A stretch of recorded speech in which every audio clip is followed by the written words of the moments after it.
안녕하세요. 오늘도 사연살롱을 찾아주셔서 감사합니다. 저는 그동안 참 박복한 인생을 살아왔던 사람입니다. 환갑이 다 되도록 평생을 나한테 돈을 쓴다는 건 언감생심, 꿈도 못 꾸던 일이었는데 이번에 생전 처음으로 온전히 저를 위해 큰 돈을 써서 여행이라는 걸 다녀오게 되었어요. 혼자서 비행기도 예약하고 숙소도 예약하고 여권도 발급받는 이런 과정들이 쉽지는 않았지만 새롭고 재밌더군요. 젊은 여행사 아가씨가 그 모든 과정을 다 도와주는데 얼마나 친절했는지 몰라요. 그 아가씨를 보니 제 젊을 적 생각이 나서 기분이 참 묘하기도 했네요. 저는 23살 꽃다운 처녀일 때 남편을 만나서 시집을 갔어요. 요즘 처녀들은 23살이면 대학도 다니고 재미있는데도 많이 놀러 다니던데 우리 때는 그런 게 다 어디 있었나요? 그냥 애 키우고 남편 뒷바라지 하면서 그렇게 사는 거였죠 뭐. 그땐 그게 가장 행복하고 평범한 삶이었어요. 허나 저는 그런 평범한 삶마저도 느끼지 못했답니다. 이유는 바로 제 남편이 일찍 운명을 달리했기 때문이었어요. 바닷가 마을에 살던 저희 부부는 다른 집들처럼 남편이 뱃일을 해온 것으로 먹고 살았는데요. 시집 온 지 1년 만에 떡두꺼비 같은 아들을 낳고 마냥 행복할 줄만 알았던 날들은 생각지도 못한 순간에 끝이 나버렸어요. 여느 날처럼 기운찬 모습으로 뱃일을 나갔던 남편은 그 길로 영영 집으로 돌아오지 못했죠. 아, 승구 아빠. 우리 승구 아빠 살려내. 우리 승구 아빠 없이 난 어떻게 살라고. 우리 아들은 어떻게 살라고. 아, 이제 어쩌나. 아, 승구 엄마 정신 차려. 승구 저 피덩이 봐서라도 승구 엄마가 정신 차려야지. 우리 불쌍한 승구. 아, 우리 불쌍한 승구. 저는 아직 피덩이인 아들을 품에 안은 채 꺼이꺼이 울며 남편을 보낼 수밖에 없었고 그때부터 저 혼자의 힘으로 아들을 키우기 위해서 안 해본 일이 없었어요. 애를 등에 들쳐매고 하루 종일 상리를 하거나 무작정 바다로 나가서 꼬막을 캐와서 시장 바닥에 팔기도 했죠. 몸조리도 제대로 못 마치고 어떻게든 목구멍에 풀칠을 하겠다고 몸상하는 줄도 모르고 일을 했고 그때 당시만 생각하면 지금도 아주 치가 떨릴 정도로 그렇게 일을 했답니다. 애 젖은 꼬박 물려야 했으니까요. 돌이켜보면 솔직히 저희는 거지나 다름이 없었어요. 그래도 저희를 불쌍하게 봐준 동네 사람들이 많았기에 그나마 그 시기를 겨우 버텨낼 수 있었던 것 같네요.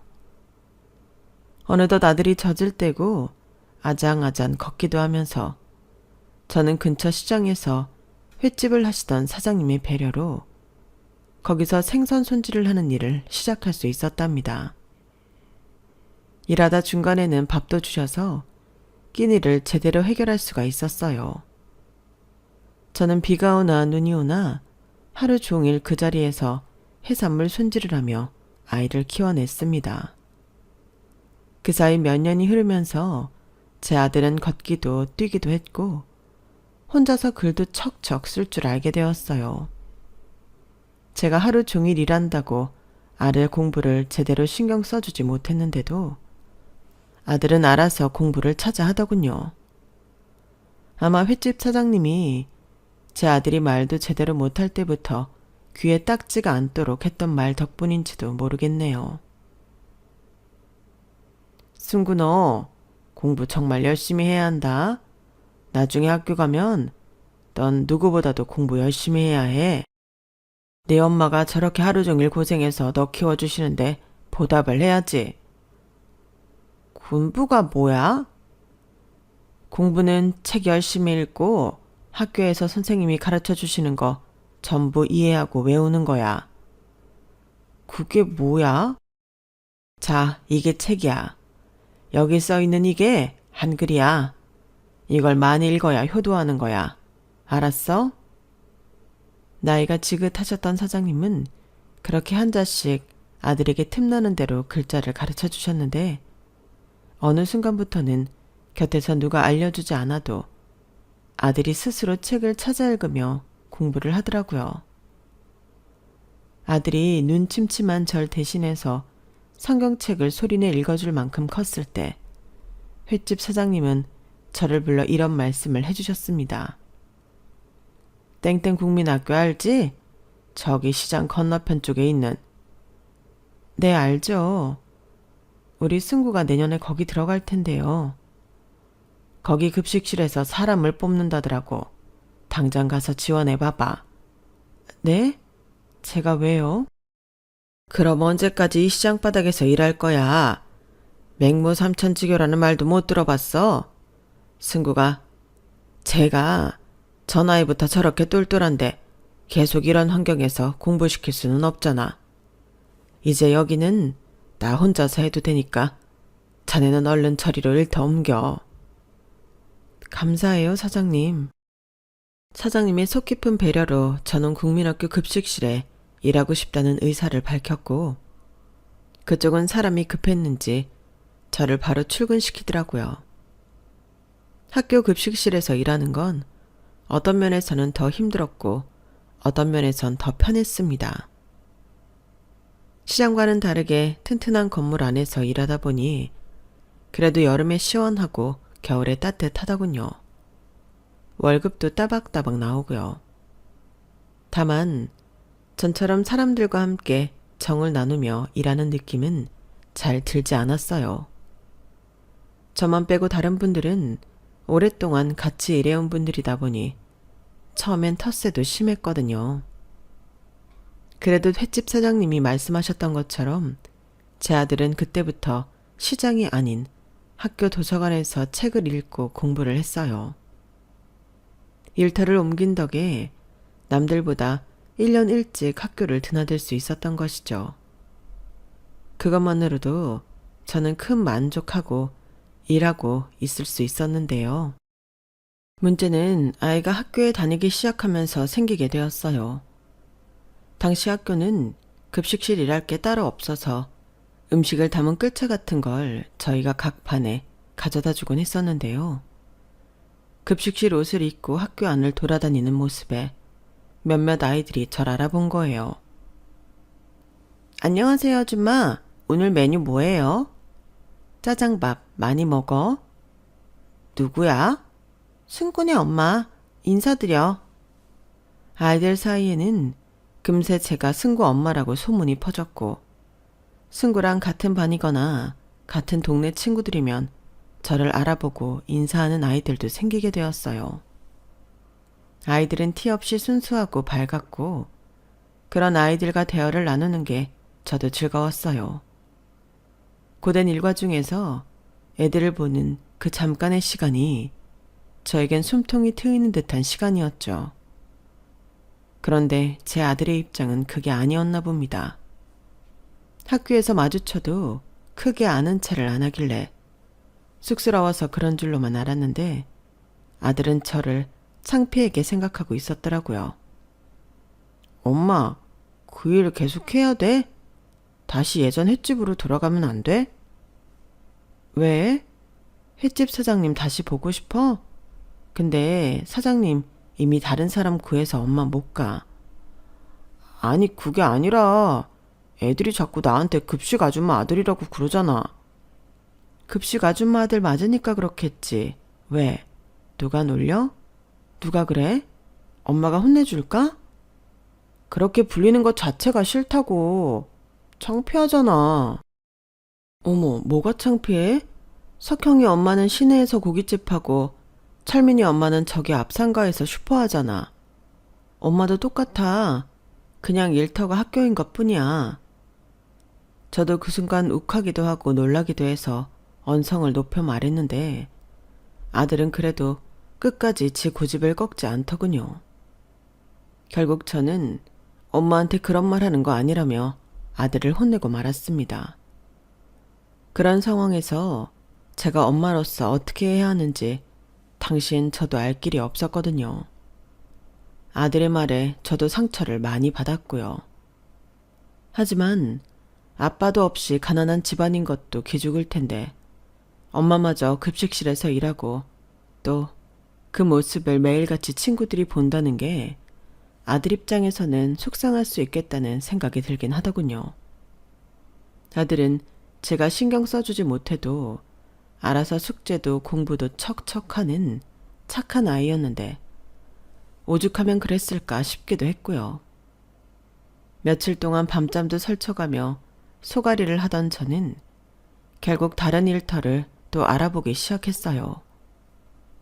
배운 기술 하나 없이 애딸린 제가 옮길 수 있는 일터가 어디 있을까 싶어서 틈틈이 주변을 기웃거리고 신문도 주워 읽었죠. 파출부 일이라도 해야 하나 고민하던 그때 근처 산업단지에서 급식실 아줌마를 구한다는 얘기를 우연히 듣게 되었고 그쪽으로 일터를 다시 옮기게 되었어요. 그래도 똑같은 일을 하던 경력이 있으니까 일이 구해지긴 하더군요. 일터를 옮긴다고 하니 그제야 아들도 좋아하는 것 같았죠. 막상 일터를 옮기니 저도 일하기가 편하긴 했습니다.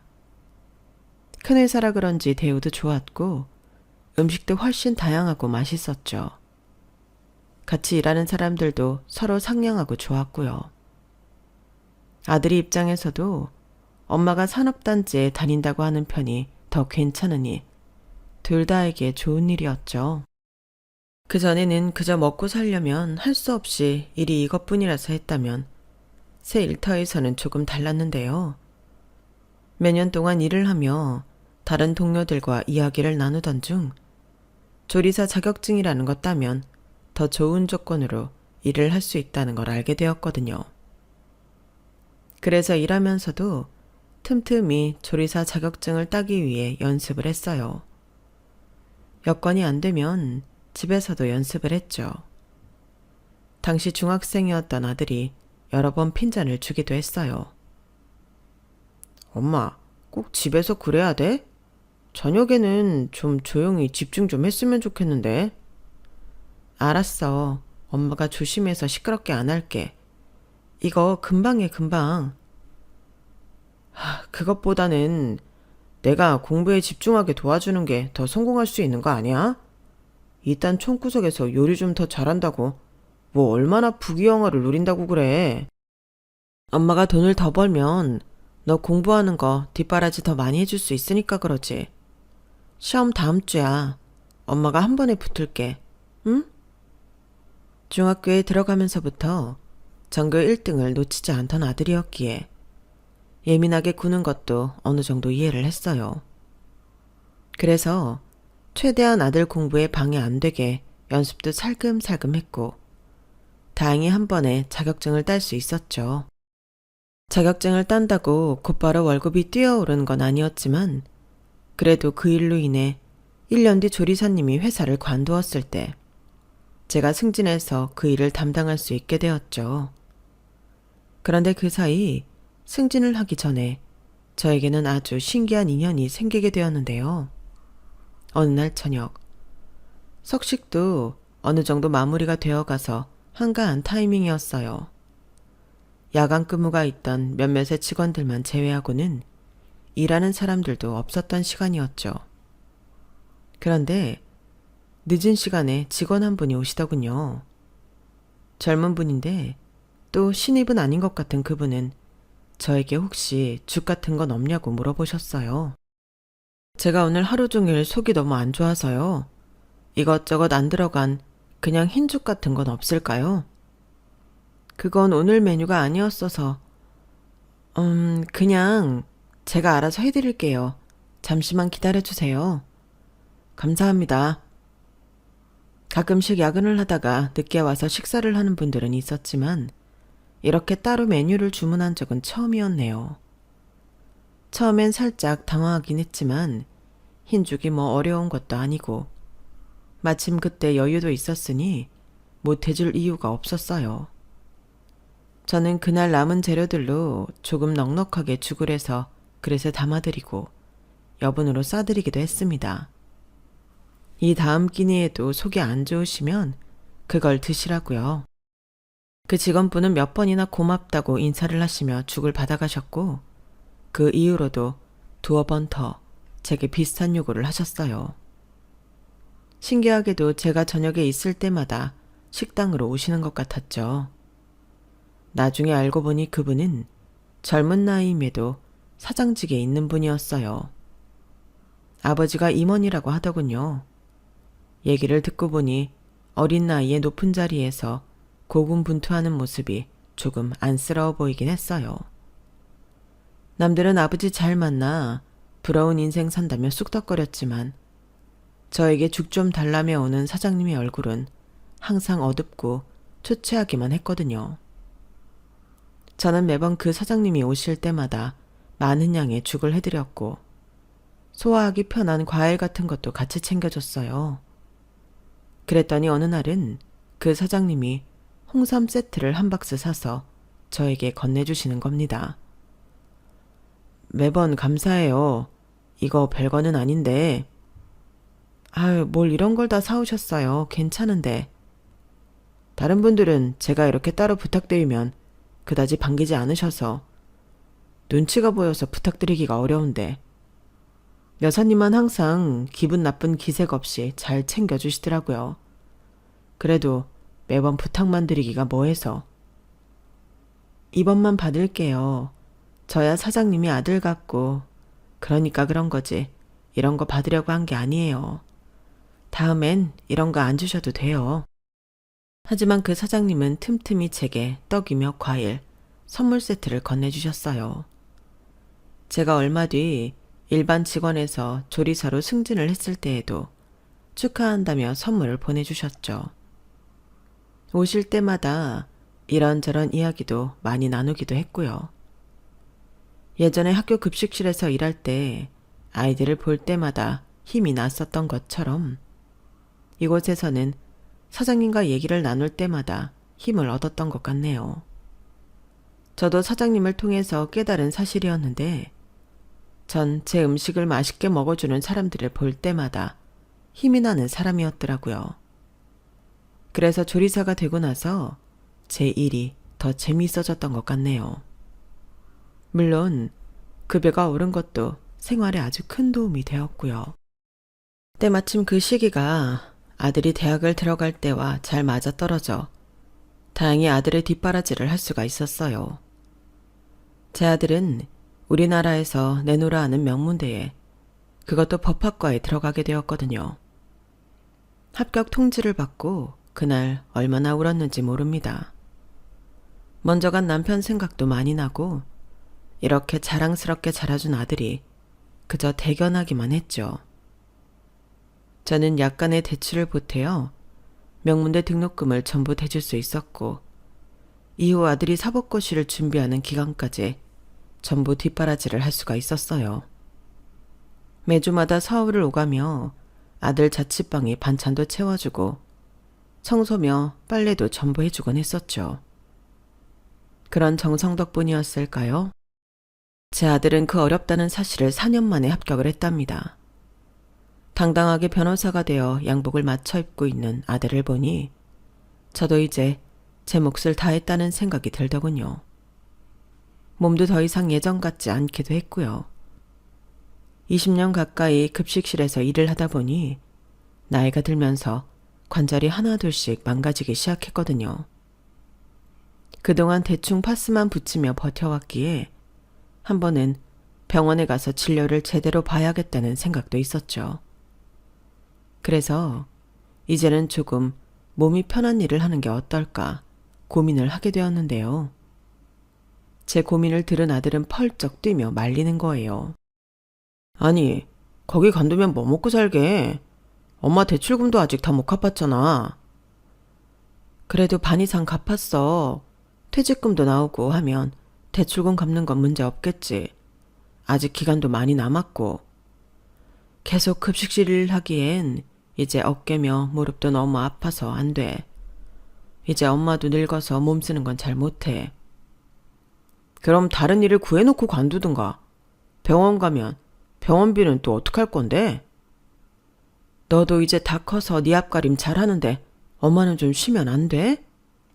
엄마, 변호사 된다고 바로 큰돈 버는 거 아니야. 남들처럼 벌려면 시간이 꽤 걸린다고. 그럼 나 변호사 되자마자 내가 주는 용돈으로만 살려고 그랬어? 물론 변호사도 사람마다 버는 돈의 차이가 있으니 아들의 말이 아주 틀린 말은 아니었지만 그래도 너무 단호하게 용돈 못 준다며 계속 일하라는 아들의 말이 너무 서운했어요. 아들은 제 서운한 표정은 아랑곳도 하지 않고 당장 일을 관두지 말라고 몇 번이나 당부하고는 서울로 다시 올라가 버렸죠. 제 기억으론 그때부터 주변 사람들이 제 아들을 탐탁치 않게 보기 시작했던 것 같아요. 하여간 자식 새끼 키워봤자 쓸데없다니까? 승구 그거 지 엄마가 얼마나 고생해서 키웠는데 어쩜 말을 그따위로 안 돼?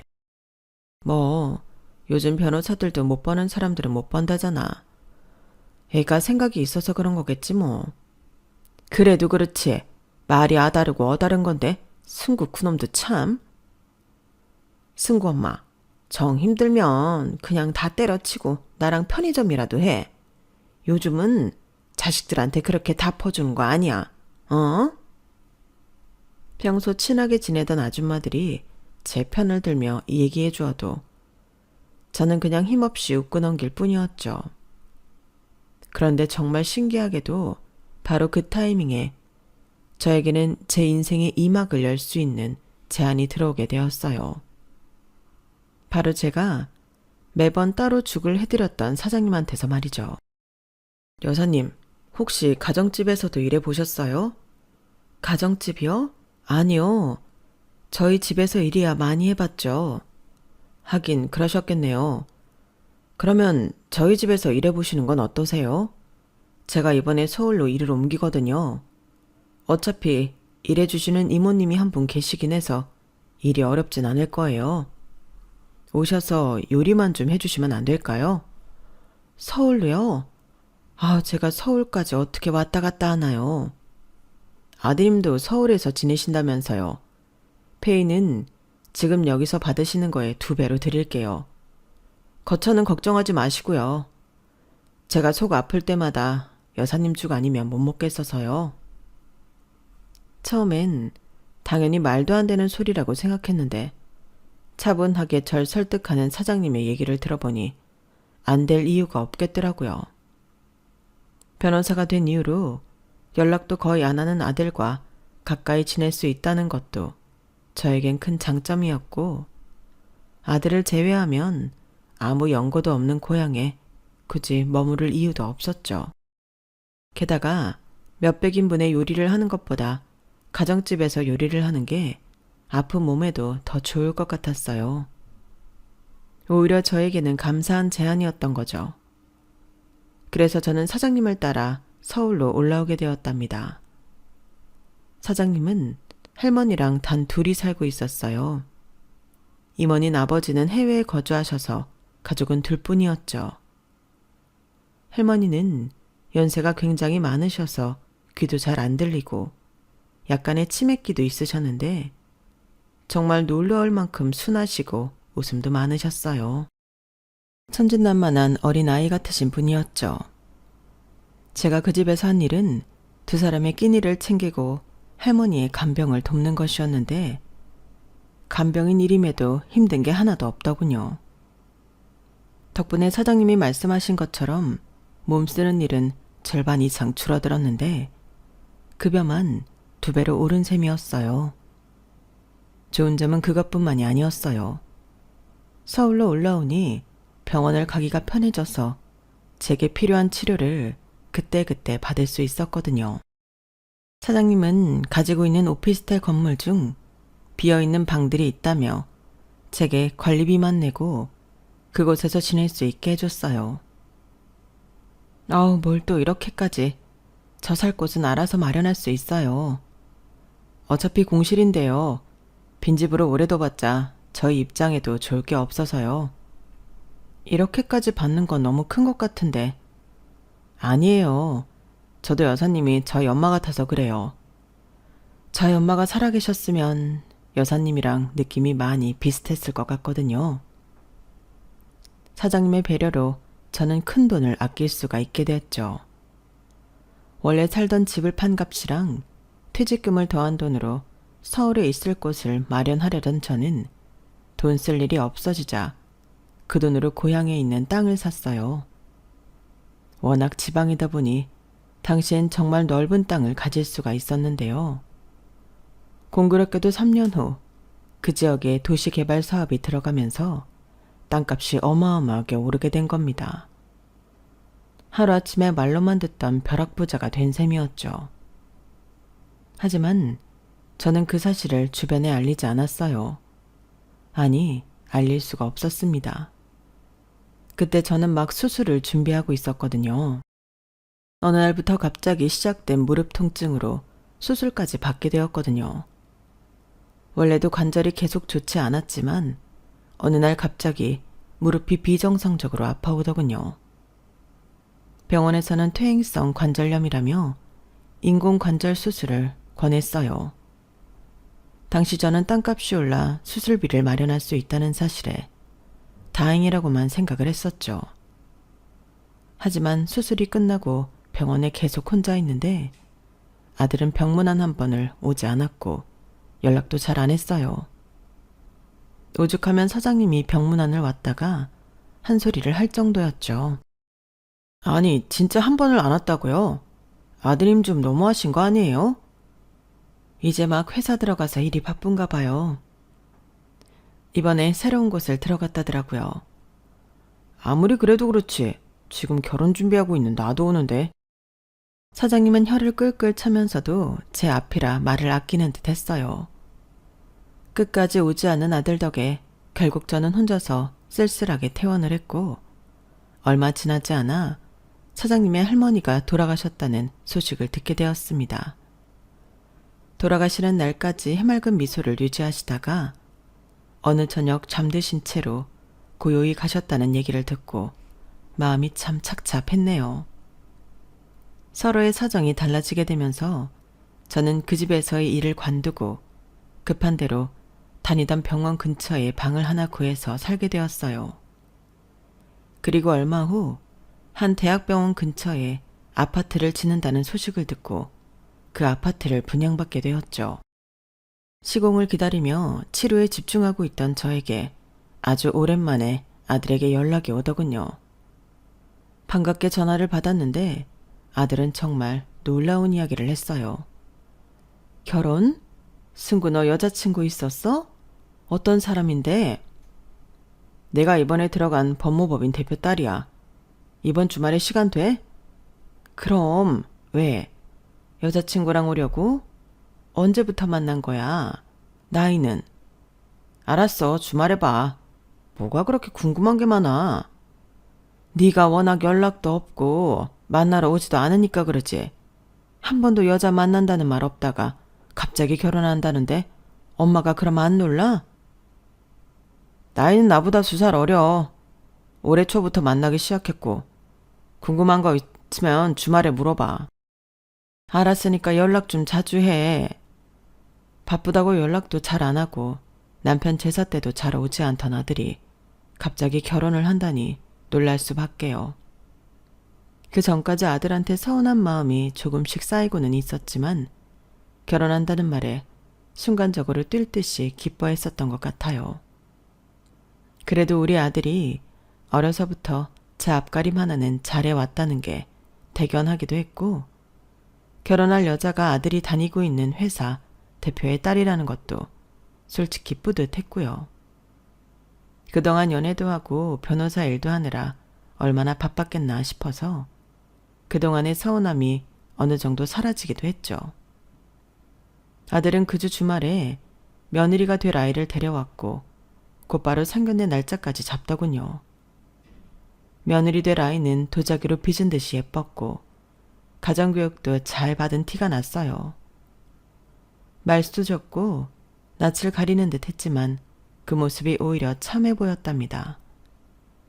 이후 상견례 자리에서 사돈 내외를 만나니 확실히 집안 분위기 자체가 경거망동하지 않고 진중하다는 걸 한 번 더 확인할 수 있었어요. 사돈 내외가 식사하는 모습 하나하나가 딱 며느리처럼 우아하고 부티가 났거든요. 최서방한테 어머님 얘기는 많이 들었습니다. 급식실에서 일하시면서 홀로 아들을 키워내셨다고요? 네, 그랬죠. 남편이 승구 태어나자마자 가시는 바람에 애 혼자 키우느라고 할 수 있는 일은 뭐든지 해야 했거든요.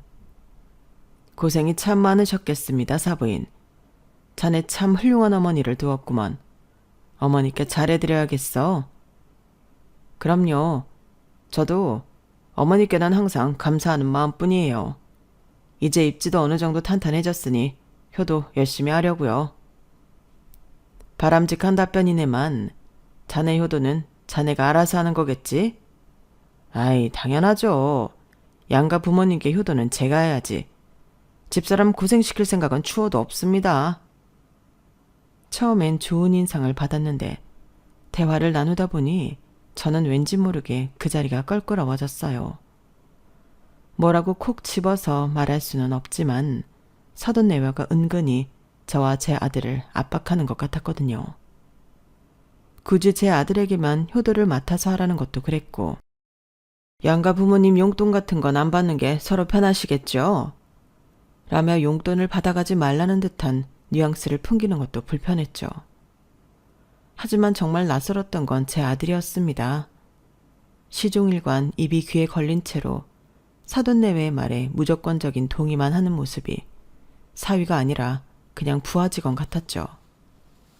하지만 아들이 며느리를 볼 때마다 비춰주는 눈빛은 사랑에 빠진 눈빛이 확실했기에 저는 그냥 별말 않고 있었어요.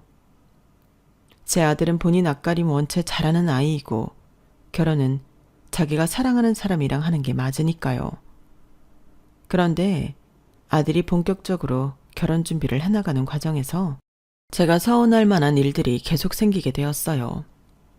아무래도 결혼 준비를 해나갈 때는 부모들과도 나눠야 할 이야기들이 많잖아요. 그러나 아들은 그 모든 내용을 사돈 내외와 며느리랑만 얘기하고 저에게는 어떤 의견도 묻지 않은 채 통보만 하는 겁니다. 사부인과 제가 맞춰 입을 한복도 저에게 어떠한 말도 없이 택배로 보내놓기만 하고 예식장에서 나올 식사도 제가 물어보지 않으면 먼저 알려주지도 않았죠. 그러더니 결혼식을 얼마 남기지 않고 대뜸 연락을 해서 저에게 엄청난 걸 요구하더군요. 엄마, 나 신혼집 마련하는 것 좀 도와줘. 뭐? 엄마 이번에 새로 분양받는다는 아파트 있잖아. 내가 아직 신혼집을 못 구해서 일정이 좀 급한데 그거 우리가 좀 들어가면 안 될까? 거긴 엄마가 무릎이 아파서 분양받은 아파트인데 갑자기 너희가 들어간다고 하면 나는 어디로 가니? 엄마 지금 지내고 있는 집도 근처에 병원 다니고 있다며. 심드렁한 아들의 말에 저도 모르게 그간의 서운함이 빵 터지고 말았어요.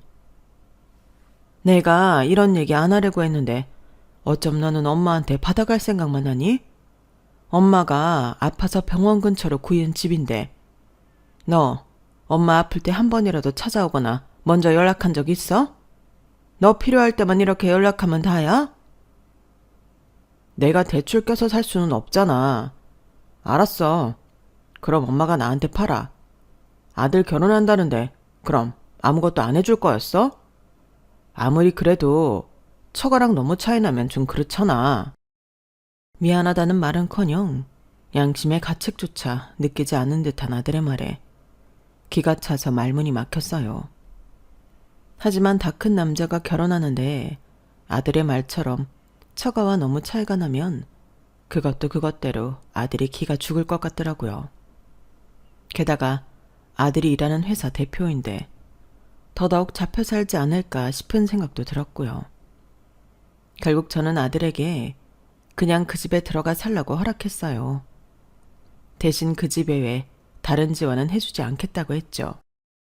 나중에 알고 보니 아들은 예식장에만 웬만한 전세금에 맘먹는 금액을 들었더군요. 예식장만 그 정도니 결혼식 전체를 생각해보면 번 돈을 거의 다 썼다고 해도 과언이 아닌 듯 했죠. 대부분의 손님들은 사돈 집안에서 왔고 저희 집안의 손님들은 극소수에 불과했습니다. 결혼식 처음부터 끝까지 아들은 사돈 집안 사람들한테 인사하기 바빴고 저희 쪽 손님들에게는 말 그대로 얼굴만 비추고 가버렸어요. 워낙 없는 사람 취급을 하니 제가 다 미안해져서 한 명씩 인사를 나누고 오느라 몸살이 났을 지경이었죠. 아들 내외는 그렇게 화려한 식을 마치자마자 신혼여행을 훌쩍 가버리더니 한국에 왔는지 어쨌는지도 모르게 연락 한 번이 없었어요.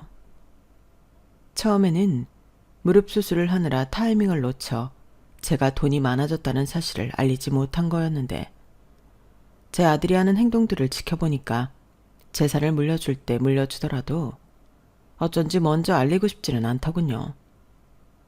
저도 모르게 어렴풋이 내가 아들한테 재산을 물려주지 않을지도 모르겠다는 생각이 들기 시작하기도 했어요.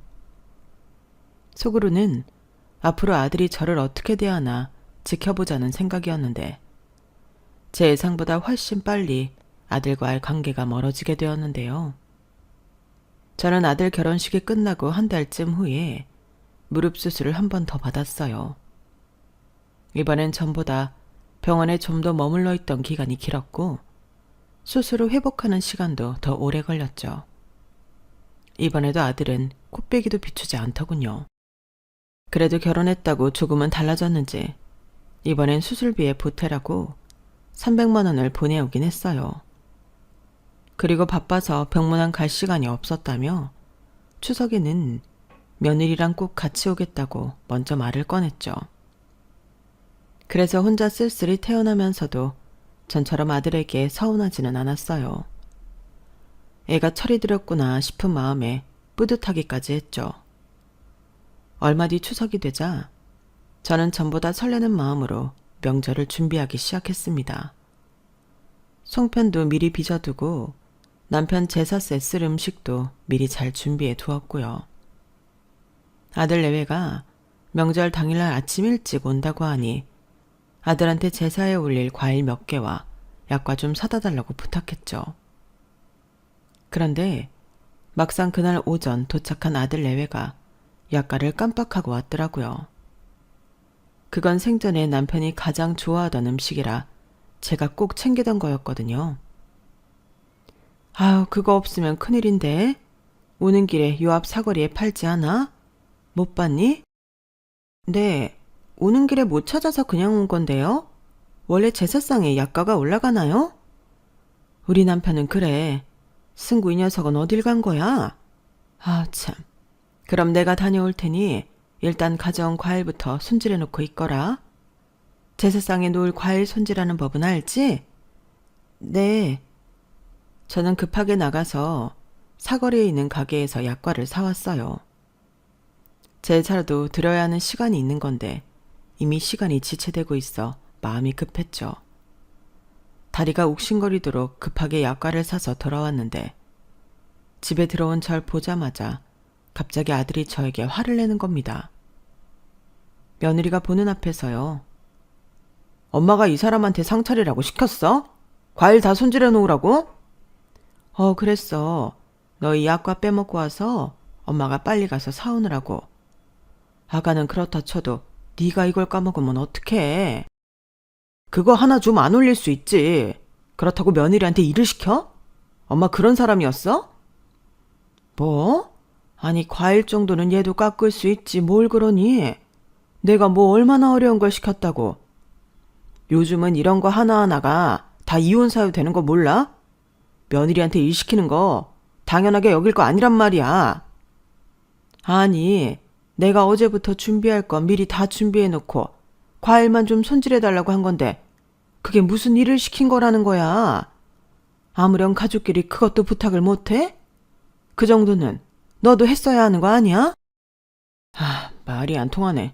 엄마, 이런 것도 다 부부 갈등의 원인이 되고 그러는 거야. 여보, 일어나 가자. 뭐? 어딜 가겠다는 거야? 아직 네 아빠 제사 시작도 안 했는데.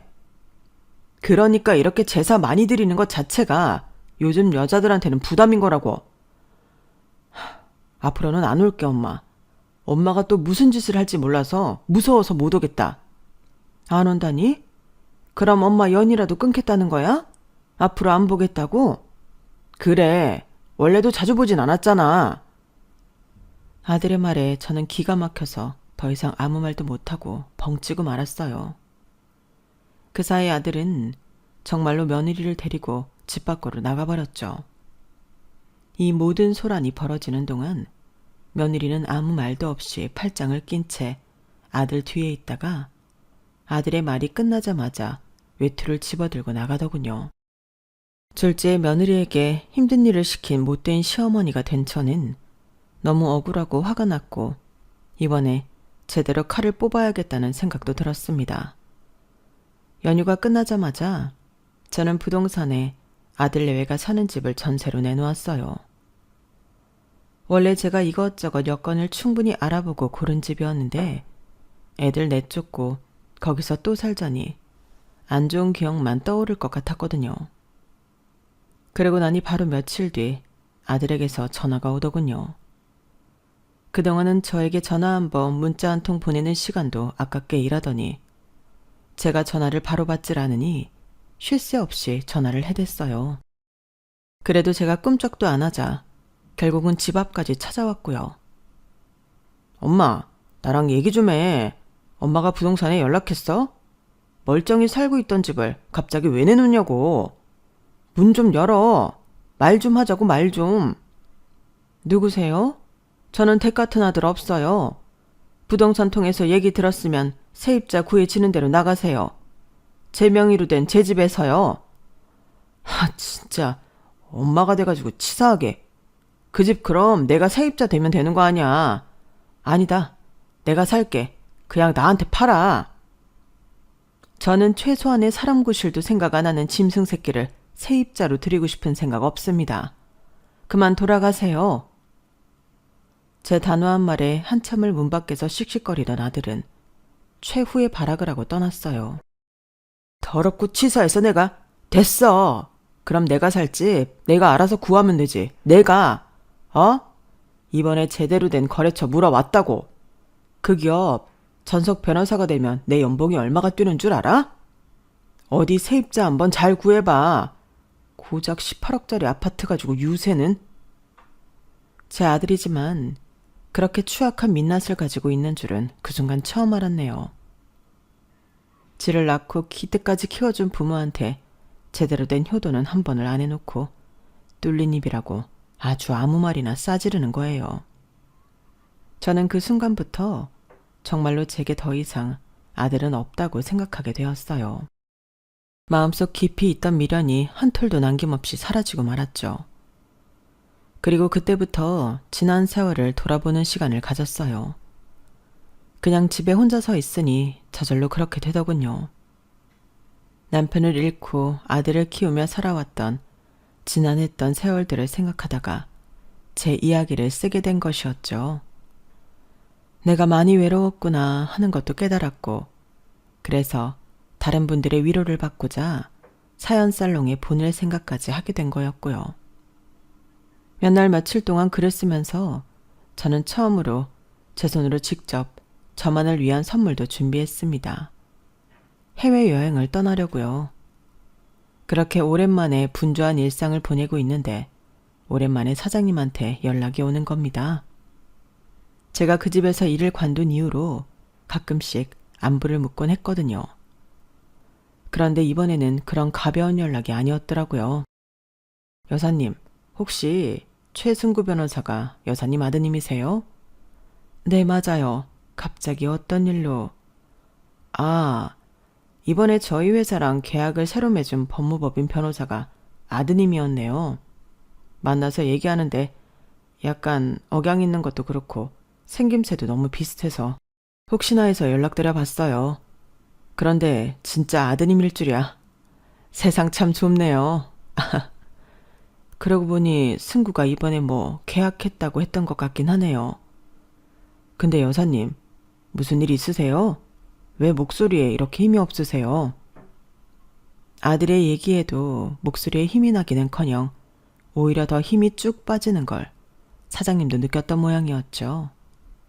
그런데 그 모습이 제가 정작 제 아들한테는 한 번도 받아보지 못했던 따뜻한 모습이라서 갑자기 눈물이 막 나는 겁니다. 지나고 나서 생각해보니 저도 나이 먹고 참 주책이었던 것 같은데 그 순간에는 주체가 안 됐어요. 사장님은 놀라서 자초지종을 물어보시고 저도 주저하면서 하나하나 얘기를 하다 보니까 그간의 일을 말하게 되었네요. 얘기를 다 들은 사장님은 제게 아들과 하기로 했던 계약을 안 해도 되냐고 물어봤고 저는 일적인 부분은 잘 모르니 편하신 대로 하라고 했어요. 정확히 3일 뒤에 아들 내외는 제 집 앞으로 찾아왔어요. 저는 신청해두었던 여권을 받아오는 길이었죠. 집 앞에 도착하니 문 앞에 애들이 발을 동동 구르고 있더군요. 그러다가 저를 보더니 두 아이 다 무릎 꿇고 싹싹 빌기 시작했죠. 엄마, 내가 잘못했어. 그동안 엄마 서운하게 해서 미안해. 내가 앞으로 잘할 테니까 땡땡 대표님한테 말 좀 잘해줘. 부동산에도 다시 전화해주고, 어? 어머님, 저희가 잘못했어요. 제발 화 풀어주세요. 내가 왜? 내가 뭐라고? 고작 18억짜리 아파트 하나 가지고 있는 사람일 뿐인데 나 없이도 너희끼리 잘 산다고 연 끊겠다더니 왜 이제 와서 말을 바꾸니? 얼른 비키거라. 집에 들어가서 쉬게. 그건 내가 잠깐 오해해서 그렇지. 엄마, 그럼 대표님한테 말이라도 좀 해줘. 엄마 땡땡 대표님이랑 엄청 막역한 사이라며. 난 몰랐어. 엄마가 고향에 땅 투자해서 돈을 엄청 많이 번 것도 몰랐고. 투자한 게 잘 안 됐으면, 내가 그 사장님이랑 아는 사이가 아니었다면 내가 평생 너 하나 키운다고 고생하며 모은 돈 그렇게 당연하다는 듯이 갈취해가고 지금까지 연락 하나 없었겠지. 안 그러냐? 니네 속이 시커먼 걸 이제 내가 똑똑히 알고 있는데 그러고도 또 속아줄 줄 알아? 꿈 깨라. 내 배 아파 낳은 내 아들이지만 너같이 은혜도 모르고 탐욕만 많은 놈한테 줄 건 없어. 어머니 제발요. 그 계약건 때문에 저희 부모님도 화가 많이 나셨어요. 이 사람이랑 저 집에서 쫓겨날지도 모른다고요. 양가 부모님이 모두 안 받아주시면 저희는 어떻게 해요? 그게 내 알바냐? 나는 너희가 이렇게 무릎을 꿇고 빌던 울던 어쩌건 마음 바꿀 생각 없다. 얼른 썩 꺼지지 못해? 엄마 제발. 아들과 며느리는 문 밖에서 한참을 울부짖다가 갔어요. 솔직히 그간 이런 상상을 많이 했었거든요. 아들이 저한테 먼저 자기가 잘못했다고 하면 화가 풀릴까 하는 상상이요. 그땐 아마도 제가 다시 내 새끼를 보고 마음이 약해질 것 같다는 생각을 했었는데 웬걸요. 오히려 속이 뻥 뚫리고 후련했어요. 그리고 길바닥에 나앉게 된 아들이 불쌍하지도 않았죠. 아들의 말대로 아들 내에는 엄청나게 큰 계약건을 말아먹었다는 이유로 사돈 집안에서 완전히 배척당한 것 같더라고요. 부동산 사장님을 통해서 얼핏 들었던 건 집안 물건을 그새 많이 팔았다고 하더군요. 그러든지 말든지 저는 일단 여행 일정이 있어 내일 모레 비행기를 타러 간답니다. 더 이상 아들 내외가 울고불고 한다는 소식을 듣기도 싫고 더 이상 뒷바라지 해주기도 싫거든요. 며칠 동안 적어오던 이야기를 이제 여기서 마칠까 합니다. 제가 알기로 여기 사연살롱에는 제 또래이거나 애 엄마이신 분들이 많은 걸로 알아요. 혹시나 그중 저 같은 분이 있을까봐 말씀드리자면요. 누구보다 중요한 건 제 자신입니다. 자식보다도 이젠 제 자신을 잘 챙기며 살아야 해요. 부족하지만 제 이야기 들어주신 모든 분들께 감사드립니다. 건강하세요. 여러분, 사연 댓글에 응원과 현명한 조언 부탁드려요. 좋아요와 구독은 저에게 큰 힘이 됩니다. 오늘도 좋은 일 가득하세요.